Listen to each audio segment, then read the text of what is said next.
But I think if you talk to Boomer, he would tell you he wants the best for me.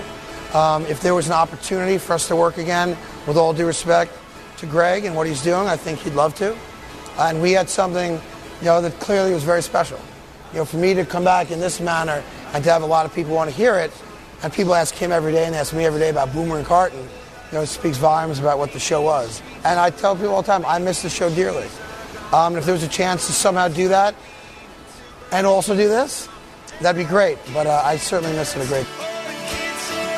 All right, that very recognizable voice, of course, was the host of that very, very successful morning show for many, many years at a station that I stopped by once or twice along the way. WFAN, the Boomer and Carton in the morning show. 17 years ago, well before the Boomer and Carton morning show. Guys. That's right. There was Carton and Rosenberg. And even before that, we worked together down at Sportsline in South Florida. So with that said, here he is. First time on New York radio in about a year. My friend Craig Carton. Good morning, Craig. Why do you have me facing the NJ Diet sign? Because I could have sat in any seat you have in the studio. You said sit across from that side. You know why, to be honest? No, I know why. because I've known you for years as a very good athlete. You're a good-looking guy. You're a good-looking, very That's good-looking right. guy. But you got a little fat. So is there such a thing as a little fat? No, you're fat.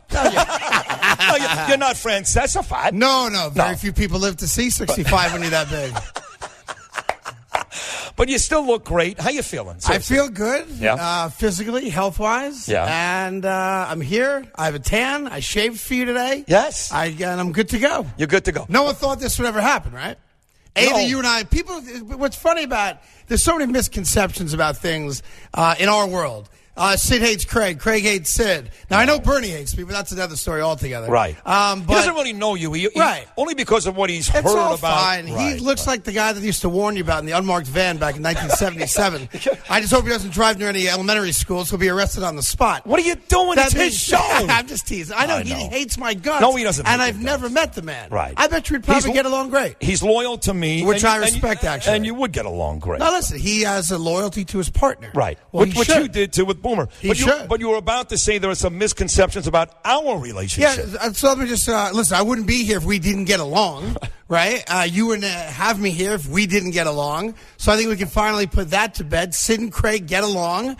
We have a friendship. We've had our moments. I heard you say when you opened the show today, what people don't get about radio is busting each other's balls is part of radio. That's right. So I took my shots at you. You've certainly taken your shots at me over the years. Yes, I have. And we've kind of come full circle all the way back to, I think we both respect what each other brings to the table professionally. Absolutely. I don't know your kids, but I certainly know your wife. You know my wife and my daughter, who you nicknamed Mickey Blue Eyes when she was born. Yes, I did. Yeah, and we have a history. But it's not all bad. And I'm happy to say that not only are we in a good place, where a lot of people dropped me like a bad habit, which was, a very eye-opening experience over the last year. You actually didn't. Not that we weren't even close. We weren't talking actively. But you reached out to me several times. We've maintained a relationship. I'm grateful for that because when you go through what I'm going through, you have a lot of very dark moments. You have a lot of alone moments. And something as simple as a text message of, hey, how you doing? And when it comes from an unexpected place, it's even better. Thank you. And I count you among those people who have done that for me. It's been sincere. And then with that said, of course. That's right, Michael. I'm asked this all the time, Craig. Yeah. All the time. What's going on with Craig? What's going on with the case? I know you can't discuss specifics. Wouldn't want you to. But I know the trial is coming up, I think. October 29th. October 29th. So I'm 2 months away from being in federal court. It's obviously, it's very scary. Yeah. It's the fight of my life. But I'll tell you what I've said to everyone. The day I got arrested, which was September 6th, so almost a year ago to the day. And that is I'm not guilty. And I look forward to my opportunity to lay it out for everybody. I wish I could have. I regret that I didn't early on, but when you hire good lawyers and they tell you what to do, there are times to shut your mouth and do what the lawyers tell you to do. People tell me, Craig, they go, listen, we appreciate Craig's bravado, and we hope he's right. A lot of people love you, by the way. We hope Craig is innocent. But the FBI doesn't screw up all that often. So people seem to think this is a false bravado. No, it's not. First off, there's no bravado. I recognize that it's an uphill battle because they typically win. They went after Mark Cuban, they lost, right? They've gone after other people, they've lost. I hear all the time about how they have a 98% conviction rate. Well, that includes plea bargains. When you plea, you're pleading guilty to something. That counts as a conviction. I'm not pleading to anything. because I firmly believe that when the facts come out, you'll see that I was running a legitimate legal business. I won't get into anything beyond that, and they know that. And I think my case will stand up on its own merit. You know, when you and I worked together at WNEW, this is a great story. So Craig comes in, replaces Scott Kaplan. Yeah. And I had known Craig from South Florida. You actually helped get me the job. I got you the job. Thank you. Anyway, make a long story short, it doesn't matter what happened there, but our intern turns out the last... Craig Schwab. Well, he was our he was our assistant program director. Yes, he was. Yes, he was. And didn't like you very much then. He loved me. He was the one bald Jew he liked. Right. I'll tell you a quick story. So when you got fired from NEW, Craig Schwab's Jewish. I'm Jewish. Sid's Jewish, right? So Sid went down to Florida for Passover. And listen, our ratings sucked. The show was going nowhere. So we were going to all get fired at some point, right? And Sid calls Schwab. Now, Jeremy Coleman, who thinks Jews have horns still, probably. All right? But so Sid here calls Craig Schwab up and goes, I'm very religious. And I need to take the entire Passover holiday off. So Schwab goes, I'm Jewish too. At best, that's a day. Sid goes, no. When you're Orthodox, it's 10 days. And he took a week and a half vacation. So I'll never forget, I'm taking a nap. And we had a big promotion the next day. We were going to drop, live animals from a crate or something. Yes. Something to try to get, desperate attention, right? And producer calls me and goes, you're on alone tomorrow. There's no promotion. Sid just got fired. Well, you know how it worked. I called Jeremy. And this is a true story, Craig. And I said, listen, I'll see you Monday. And he goes, well, hold on a second. How's Florida? I said, it's great. He goes, you like it? I said, yeah, I really like it. It's beautiful here. He goes, stay. Oh, is that how it went? Craig, I go, what do you mean stay? I'm back on there Monday. He goes, no. I want you to stay. And right then, I'm like, oh, my. You knew right then and there. Yeah, it's all over, which is fine. But you, Chris Oliveira was our intern.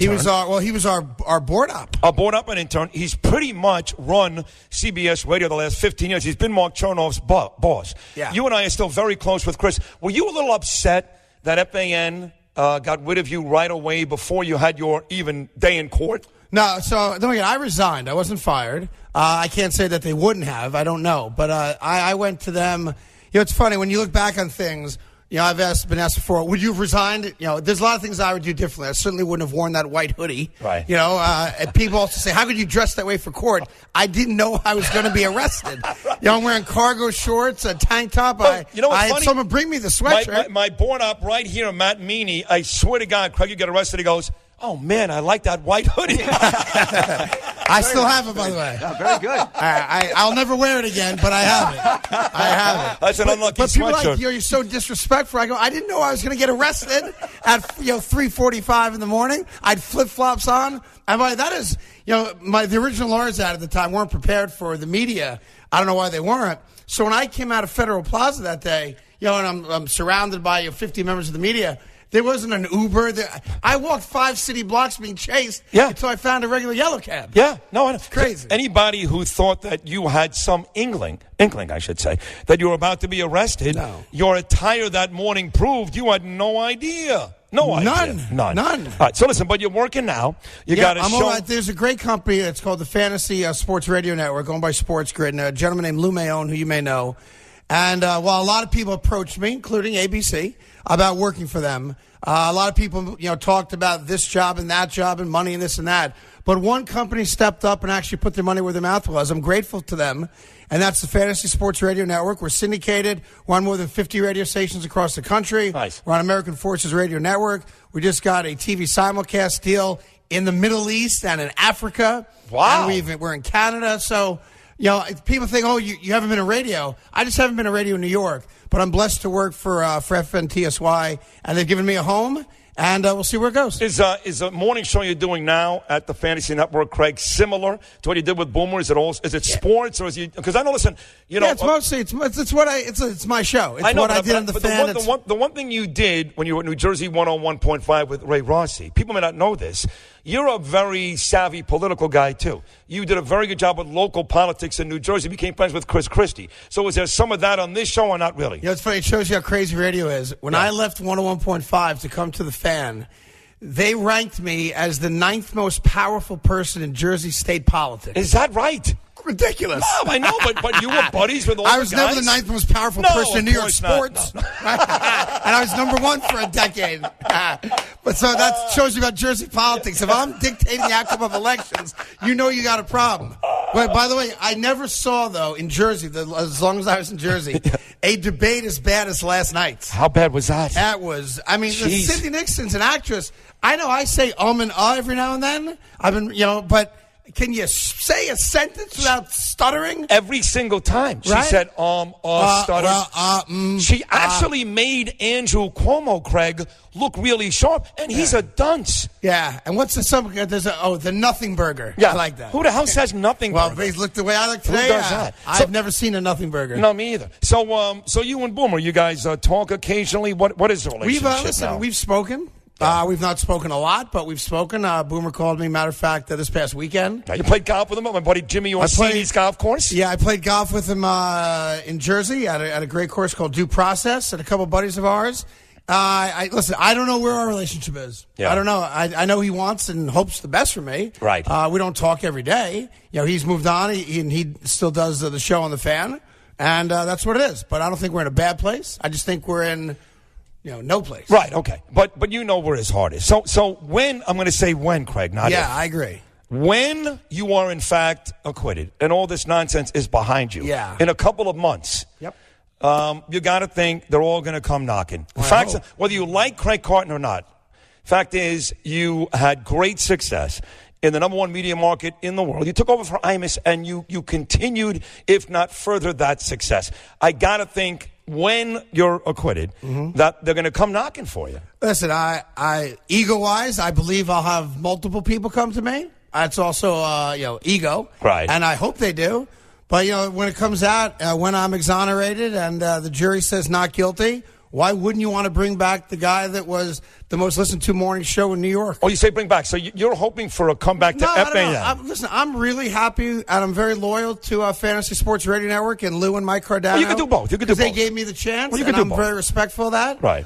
Do I want to be back on New York radio? You bet your ass I do. Right. Because, and all due respect to the show you guys do here, you're being on the AM radio only. People may not understand why you're not going to win a ratings battle. Right. And people that don't understand that will say, oh, well, you're not doing as well as another show. That's nonsense. Because of the way the world is now with the digital component, with FM and everything, the fact that you guys have probably doubled your ratings alone since you guys got the show speaks to the success of the show. Thank you. You're not getting 10 shares here. No. But guess what? No one else would either. Right. So you guys get judged on revenue and what the community thinks about you. Right. That's exactly right. And if you have sales, you're doing a good show. You're selling cars, you're doing a good show. That's right. You're never going to beat FAN. But you know what? Take any show in FAN, bring them here. They're not going to beat anyone over there anyway. No. You could put an intern on the air, which it seems like they kind of did. And while ratings have dropped 40%, they're still going to do reasonably well. Sure. Because it's a heritage station. You kind of said they sort of did. Was that a veiled shot at Gio or not really? I don't know what you're talking about. Oh, you are funny. And listen, the show's not as good as it was. It's not even close. Let's be honest. It's not even close. Of course it's not. Because I got people every day, Craig, I swear to you, every day that tweet me. You see it, and they go, you used to listen to Boomer and Carton? Craig's gone? No, I'm with you. Boomer and Gio just ain't doing it for me. Listen, I left, it opened up a void in morning radio in New York City. And I know that's going to come across egotistical and cocky. I don't mean it to be, but all you got to do is look at the ratings. Look at the ratings across the board. Yeah. It just, there's a void there. And you guys have taken a piece of it, but no one's really grabbed that mantle and said, I'm the now dominant morning show in New York City. No. And I hope that when I'm exonerated, I'll have a chance to do that again. Well, wouldn't you have to stick it up their ass and go someplace else? And listen, they treated me very well in the way out. Okay. I have no argument with how CBS. I know nothing about David Field and Entercom, the company that owns them now. Right. But I have no complaints with how I was treated. Okay. They did right by me. Will you spend the $10 on the Mike Francesa app? No one else will either. I mean, just think about the arrogance and the cockiness of that guy. To put out an app, right? Which again, he's anti-technology, right? He doesn't know a damn thing about technology, right? Yeah. And now not only does he put an app out there, by the way, couldn't be less revolutionary, okay? but he wants to charge people because that's how you treat your fans. If you want more of me, you've got to pay for it. Yeah. What are you, nuts? Yes, I'm nuts. And he's on 3 hours a day. It's unbelievable. He does got a set of balls. Here's what's really fascinating to me. You could not have had a bigger platform to announce that you're suddenly on Twitter, albeit 15 years after Twitter became relevant, right? And I still have 40,000 more followers than you do. That's funny. Right? And true. And I haven't been on the radio in New York City in almost a year. Yeah. Oh, that's a rough one to Mike's ego. It's got to hurt at some point. Yeah, well, it's got to hurt. Thank you, Mike. Okay. We got to rumble. Listen, it's great to see you. Well, we got some other people stopping by. You see? I'm sorry. This was great, though. You were great. I think a lot of folks in New York are thrilled to hear your voice again. Lots of folks are rooting for you. Come on. I appreciate that. I'll tell you what, real quick, I know you have to take a break and all that stuff. Well, Chris Plant's coming up. Not a great show. Oh, I'm sorry. Yeah. No, I can't wait to not listen to that. But here's the deal, and I want to thank everyone. While there's a lot of a-holes on Twitter and social media, even when you announced I was coming on the show today, what is he? He's not in prison? Yeah. Or they have cell phones in prison? Fine, have your fun, make your jokes. But I'm blessed that when I walked outside, I've never done anything but encouragement and support, and I'm blessed to have that. Obviously, it's the fight of my life. I believe I'm going to win. I hope I'm going to win. I know I have the facts to prove my innocence, and I'm looking forward to that coming out. And I would just say, I said, for everyone that wrote those articles, attacking me, assuming I was guilty, and poking fun at my charity, which I started for my own son, which was a joke to ever attack TikTok Stop. Just write those same stories when I'm exonerated, and at least have the courtesy in the class to do that. And that's all I can ask for. Beyond that, I will be back on the radio in New York City, hopefully a lot sooner than later. But this could be a great Thanksgiving, and fingers crossed, you'll be able to hear me again one day very, very soon. Thanks, Craig. No, thank you. All right. See, you have a heart. I got a big heart, bro. Right? It's hiding behind all those muscles you got now. But I can still beat you in basketball. Oh, get out of here. No, you can't. We'll come right back after this. Craig Carton. Bernie and Sid in the morning.